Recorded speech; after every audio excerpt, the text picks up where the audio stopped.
Good morning everyone. Welcome back to philosophy class. आज मैं western ethics के अंतर्गत प्रयोजन पर अभी विस्तार से विवेचना करूंगी। पिछले वर्ग में मैंने अभिप्राय और नैतिकता का उसमें क्या रोल है, नैतिक दृष्टि से कहाँ तक अभिप्राय का महत्व है और अभिप्राय किस प्रकार हमारे नैतिक आचरण को प्रभावित करता है और अभिप्राय का नैतिकता से क्या सरोकार है, इस पर मैंने विवेचना किया। आज मैं प्रयोजन पर पूरा विस्तार से बताऊंगी कि वेस्टर्न इथिक्स में किस प्रकार प्रयोजन को भी महत्व दिया गया है। वैसे हम भली भांति जानते हैं कि प्रयोजन और अभिप्राय दोनों एक ही सिक्के के दो पहलू हैं, लेकिन हम बहुत सारी घटनाएं होती है, बहुत सारी क्रियाएं होते हैं जो प्रयोजन को ध्यान में रखकर किया जाता है, और बहुत ऐसे भी क्रियाएं होती है जिस पे केवल हम अपना कर्तव्य करते हैं और प्रयोजन को ध्यान में रख के नहीं करते हैं। वो हम समझते हैं कि हमें कर्तव्य का ही केवल अधिकार है, प्रयोजन पर हमारा कोई अधिकार नहीं है। लेकिन कुल मिलाकर अगर देखें तो हमारा जो भी आचरण होता है वो सोशल बैलेंस करने के लिए होता है, और समाज के लिए हमारा दृष्टिकोण यही रहता है कि जो भी हम कार्य कर रहे हैं उससे को समाज में कहाँ तक उससे उसको फ़ायदा होगा, यानी समाज के लिए वो कितना प्रासंगिक है। तो आज प्रयोजन का अर्थ, उसके कर्मों का, हम उसी के आधार पर कर्म का मूल्यांकन, पाश्चात्य दर्शन में इसका क्या दृष्टिकोण है, इस पर हम अभी विस्तार से बात करेंगे। तो यहाँ पर देखें कि मानव एक नैतिक प्राणी है। यहाँ हम मानव को नैतिक प्राणी इसलिए कह रहे हैं क्योंकि हम अभी जो विवेचना कर रहे हैं ये नीति शास्त्र की विवेचना है। मानव जीवन निरंतर कर्मशील होता है। प्रत्येक क्षण मनुष्य कोई ना कोई क्रिया में संलग्न होता है। जो भी जीव दुनिया इस जगत में है, इस पृथ्वी पर है, एक भी क्षण बिना कर्म का नहीं रह सकता है। यदि वो स्थिर है तो स्थिर रह के भी काम करता है, यदि वो उसका फिजिकल वर्क नहीं भी हो रहा है फिर भी मानसिक उसका चंचल है। वो प्रत्येक क्षण आदमी निरंतर कर्मशील होता है। अब यहाँ पर नैतिकता का प्रश्न तब उठता है जब हम यह जानना चाहें कि कोई भी कर्म सदाचार या कदाचार और किस आधार पर कहा जाए। क्या केवल कर्म के बाह्य रूप से ही हम उसका निष्कर्ष निकालेंगे कि कर्म का आंतरिक मूल्यांकन भी करके हम उसका निष्कर्ष निकालने का प्रयास करेंगे। तो यहाँ पर कोई भी कर्म हम करते हैं तो उसके पीछे, पर्दे के पीछे, वो हमारी मंशा क्या है, हमारा प्रयोजन क्या है, हम उसको नैतिक गुण के रूप में परिभाषित करते हैं।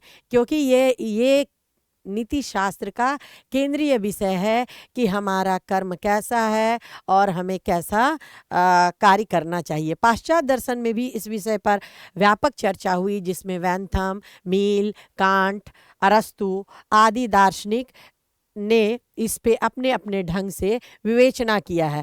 अब प्रयोजन का शाब्दिक अर्थ, प्रयोजन का शाब्दिक अर्थ है उद्देश्य या अभिप्राय। नीति शास्त्र में प्रयोजन का तात्पर्य उसके आंतरिक भावना, उसका लक्ष्य, उसका क्या आउटपुट है और व्यक्ति क्या कहना चाह रहा है। यहाँ पर उसका कर्म किस प्रयोजन से किया जा रहा है। एक कर्म के कई कारण हैं, उसका कई प्रयोजन हो सकते हैं।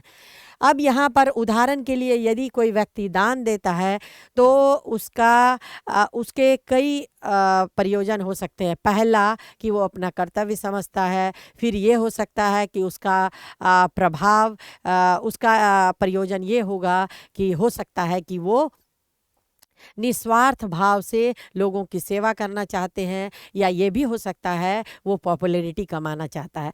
तो इस सभी बातों पर हमें ध्यान देना है।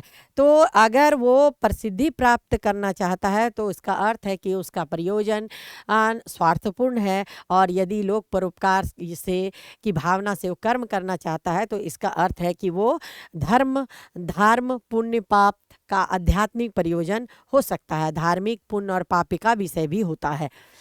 स्पष्ट है कि बाहरी रूप में दान का कार्य एक जैसा दिखता है, किंतु उसका प्रयोजन अलग अलग होता है और नैतिकता इसका भिन्न भिन्न मूल्यांकन भी करती है। अब हम देखेंगे कि क्या कर्म का नैतिक जो हमारा कर्म है वो नैतिक गुण प्रयोजन से निर्धारित है।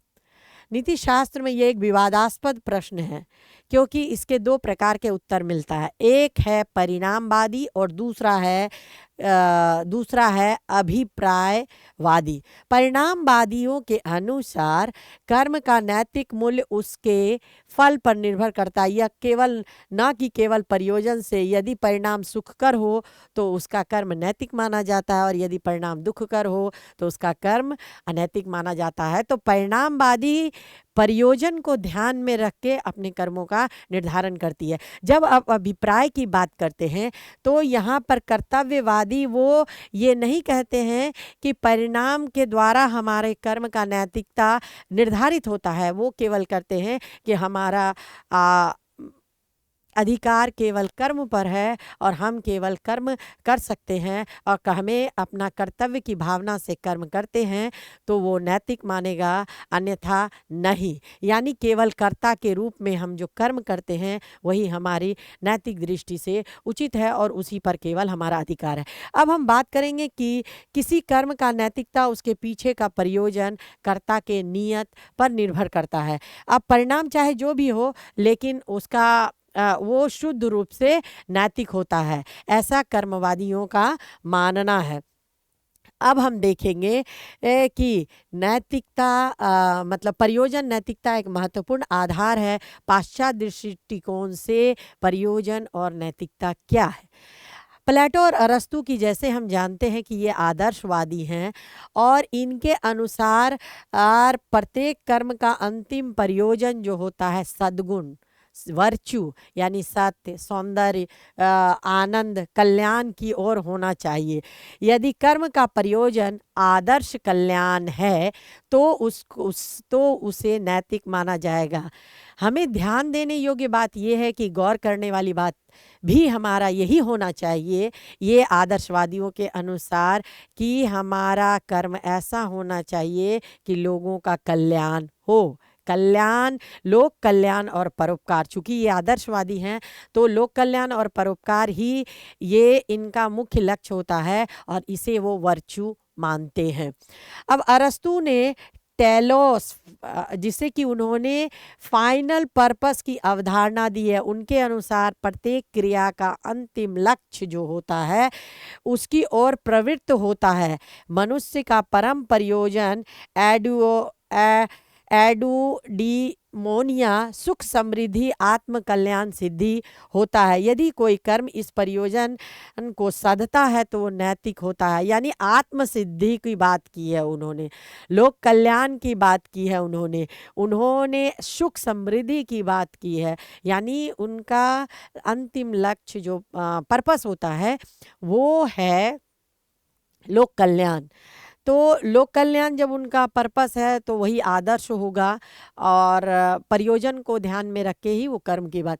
अब स्टोइक दर्शन में इनका कहना है कि नैतिकता जो है बाह्य परिणाम पर नहीं बल्कि आंतरिक इच्छा शक्ति में प्रयोजन निहित होता है। स्टोइकवादियों का कहना है मनुष्य को प्रकृति और तर्क के अनुसार, अपने जो प्रकृति है और अपने तर्क करने की शक्ति है उसके अनुसार उसका प्रयोजन होता है। तो यहाँ हम देखते हैं कि दार्शनिक किस प्रकार अपना मत भिन्न भिन्न रखते हैं और किस प्रकार वो नैतिकता के अंतर्गत प्रयोजन की व्याख्या करते हैं। अब यहाँ ईसाई धर्मशास्त्र में एक्विनस, जो ईसाई धर्मशास्त्री भी माने जाते हैं, वो एक दार्शनिक भी हैं और तथा नीति शास्त्री भी हैं। उनका कहना है कि किसी भी कर्म का प्रयोजन यदि ईश्वर की इच्छा और नैतिक नियम के अनुरूप, उन्होंने अपने दर्शन में, क्योंकि वे ईश्वरवादी हैं, ईश्वर की इच्छा और नैतिक नियम इस पर उन्होंने जोर दिया है कि के अनुरूप है तब वो नैतिक होता है। यहाँ ईश्वर केंद्रित, यहाँ प्रयोजन का तात्पर्य ईश्वर केंद्रित दृष्टिकोण माना जाता है। यानी ईश्वर को सेंटर में रखकर उन्होंने थॉमस एक्विनस महोदय ने अपना तर्क दिया है। अब जब कांट की बात आती है तो हम जानते हैं कि वो डीओंटोलॉजिस्ट, निष्काम कर्मवादी हैं, जहाँ पे कर्म ही उनकी प्राथमिकता है, वो प्रयोजन पर ध्यान नहीं देते हैं। उन्होंने एक उदाहरण दिया, एक माँ शिशु को दूध पिलाती है और उन्होंने ये उसके अंदर लालसा, इमोशन से जग करके ये बच्चा बड़ा होकर हमारा केयर करेगा, उसको वो नैतिक दृष्टि से उचित मानते नहीं हैं। उनका कहना है कि यदि माँ एक कर्तव्य समझकर बच्चे को देखभाल करती है, उसको खाना खिलाती है या तमाम तरह के उसके लिए कार्य करती है और कर्तव्य समझ के करती है, तभी उसका कार्य नैतिक होगा। तो यहाँ देखिए नैतिकता जो है उसके संबंध में उनका कहना है only for duties, duty for the sake of duty. Duty किसी कर्म का नैतिक मूल्य परिणाम से नहीं बल्कि कर्तव्य बोध पर निर्भर करता है जिसके अंतर्गत वो कर्म किया जाता है। यदि व्यक्ति का प्रयोजन केवल कर्तव्य का पालन है, ना कि स्वार्थ या सुख की प्राप्ति है, तो वह कर्म नैतिक है। कांट के प्रसिद्ध कथन है, goodwill is good not because of its perform but because of its violation। प्रयोजन की भूमिका स्पष्ट हो जाती है। तो कांट का देखते हैं कि किस प्रकार वो एक आदर्श के रूप में नैतिक गुण को मानते हैं और कर्म को मानते हैं। वो प्रयोजन को ध्यान में रख के नहीं, मतलब प्रयोजन को, परिणाम को ध्यान में रख के नहीं बल्कि कर्म को ध्यान में रख के बताते हैं। अब वेंथम और मील चूँकि ये उपयोगितावादी हैं, उनका दर्शन या उनका सिद्धांत इस सिद्धांत पर टिका है कि maximum benefit for maximum number.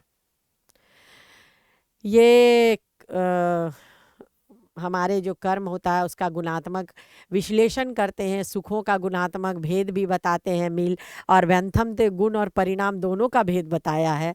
तो ये सुखवादी है, इनका कहना है कि कर्म की नैतिकता उसके प्रयोजन से नहीं बल्कि उसके सुख दुख के परिणाम पर निर्भर करता है। प्रयोजन से नहीं, आपका जो इफेक्ट है, जो कॉन्सिक्वेंस है सुख दुख, उस पर निर्भर करता है। यदि किसी कर्म में अधिकतम लोगों का अधिकतम सुख होता है, भले ही कर्ता का प्रयोजन स्वार्थ पूर्ण क्यों ना हो, maximum people in maximum number है, तो उसके कर्म को नैतिक माना जाएगा। आधुनिक दर्शन में भी पाश्चात्य दार्शनिकों ने प्रयोजन और परिणाम को साथ साथ महत्व दिया है। जॉन रॉल्स ने न्याय के सिद्धांत में स्पष्ट किया है कि प्रयोजन सामाजिक न्याय और समानता से सीधे समानता को साधे तभी कर्म को नैतिक माना जा रहा है। मतलब न्याय और समानता को आप साध रहे हैं तभी उसको कर्म को नैतिक माना जाएगा। सात्र कहते हैं कि अस्तित्ववादी दार्शनिक प्रयोजन जो होता है मनुष्य की स्वतंत्रता को अगर वो महत्व देता है और चयन की प्रक्रिया को, तभी उसको नैतिक कहा जाएगा। सही प्रयोजन वह है जिसमें व्यक्ति अपनी प्रामाणिकता में करता है। प्रयोजन वह है जो व्यक्ति अपनी प्रामाणिकता में करता है, यानी ऑथेंटिसिटी को विशेष महत्व दिया गया। अस्तित्ववादी चूँकि उनके दर्शन का ये कथन ही है, मैं जो व्यक्ति होता है सबसे पहले उसका अस्तित्व है, और जब वह स्वतंत्रता का अनुभव करता है तो उसके साथ साथ अस्तित्व उसमें जुड़ा हुआ रहता है, और वहाँ पर उनका कर्तव्य ये निश्चित करता है कि वो ड्यूटी जो काम किया है उसके लिए वो स्वतंत्र होकर किया है। अतः यहाँ अस्तित्ववादी एक अलग तरीके से प्रयोजन को मानते हैं या एक अलग रूप में व्याख्या करते हैं। अब हम बात करते हैं प्रयोजन और कर्म का नैतिक मूल्यांकन। कांट बनाम मील और बेंथम।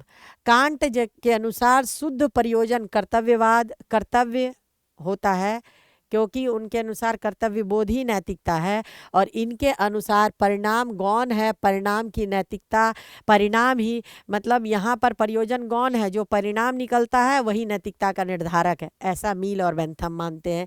जबकि अरस्तु और स्टोइक, अरस्तु ने प्रयोजन को मानवीय उत्कर्ष पर ले जाया, जहाँ निरंतर मानव का आध्यात्मिक उत्थान होता है, इसीलिए मानवीय उत्कर्ष से जोड़ा है। जबकि स्टोइकवाद ने प्रकृति और तर्क से जोड़ा है, मानी ह्यूमन की क्या तर्क कैपेसिटी है, उसका नेचर क्या है। अब आधुनिक दृष्टिकोण में देखेंगे तो यहाँ पर प्रयोजन और परिणाम दोनों को मिलकर अगर देखा जाए तो सभी दार्शनिकों ने व्यवहारिक दृष्टिकोण को विशेष महत्व दिया है, और व्यवहारिक दृष्टिकोण पर इतना महत्व दिया है कि पूरा दर्शन को उसी पर अवलंबित करने का प्रयास किया है। आलोचक इसकी आलोचना भी किए हैं, प्रयोजनवाद की। यदि केवल प्रयोजन पर आधारित नैतिक मूल्यांकन किया जाए तो व्यक्ति स्वार्थी हो जाएगा और गलत कर्म का सदप्रयोजन कहकर अपने आप को सही ठहराने का प्रयास करेगा। उसी प्रकार यदि केवल परिणाम को आधार बनाया जाए तो कभी कभी अच्छे प्रयोजन से भी गलत परिणाम निकलता है, और गलत प्रयोजन से भी अच्छे परिणाम निकल सकता है। जैसे चिकित्सक ऑपरेशन करते हैं, कभी कभी विफल भी हो जाता है तो प्रयोजन गड़बड़ा जाता है। तो यहाँ पर आलोचक अलग अलग अपना दृष्टिकोण रखते हैं। अतः संतुलित दृष्टिकोण यह है कि प्रयोजन और परिणाम दोनों का सामंजस्य नैतिकता के लिए आवश्यक होता है। मतलब सामंजस्य होना चाहिए परिणाम और प्रयोजन दोनों, और जिसमें संतुलन बना रहे, मानव को लाभ होता रहे। मतलब यहाँ मानव लाभ का मतलब है कि लोगों का कल्याण होता रहे। निष्कर्ष, वेस्टर्न फिलॉसफी में प्रयोजन के विभिन्न मत हैं। जहाँ कांट ने अभिप्राय को सर्वोपरि माना है, वहीं पर आप देखेंगे मील और बेंथम ने प्रयोजन को सर्वोपरि माना है। किंतु समग्र दृष्टिकोण से देखा जाए तो प्रयोजन किसी कर्म का नैतिक गुण का निर्धारक है। प्रयोजन के बिना कर्म केवल बाह्य क्रिया है, और नैतिक मूल्य का आंतरिक भाव नहीं है। इस प्रकार कहा जा सकता है कि नैतिकता केवल कर्म का परिणाम नहीं, बल्कि प्रयोजन और परिणाम दोनों का संतुलन है, यानी बैलेंस है परिणाम और प्रयोजन का। शुद्ध अभिप्राय और लोक कल्याणकारी कर्म नैतिक दृष्टि से हमेशा ही उचित रहे हैं, जहाँ पर मैक्सिमम लोगों को उसमें लाभ हुआ है। मतलब नैतिकता हमारा लास्ट उद्देश्य है सामाजिक संतुलन, सामाजिक विकास और समाज में व्यक्ति का उत्थान, नैतिक उत्थान। स्वार्थपूर्ण प्रवृत्तियों, देखिए हम जब नैतिकता की बात करते हैं तो व्यक्ति को स्वार्थपूर्ण प्रवृत्तियों पर लगाम देकर परमार्थी उसको बनाता है। जब परमार्थी बनाता है तभी व्यक्ति लोक कल्याण की बात करता है। तो यहाँ पर प्रयोजन एक हमारा दृष्टिकोण स्वार्थपूर्ण प्रवृत्ति से उठकर परिणाम और प्रयोजन दोनों के बीच संतुलन का होना चाहिए। ये वर्ग में अभी इस वर्ग में यहाँ तक ही मैं इसे समाप्त करती हूँ। धन्यवाद। अगले कक्षा में मैं अगले टॉपिक के साथ उपस्थित होगी। तब तक के लिए नमस्कार।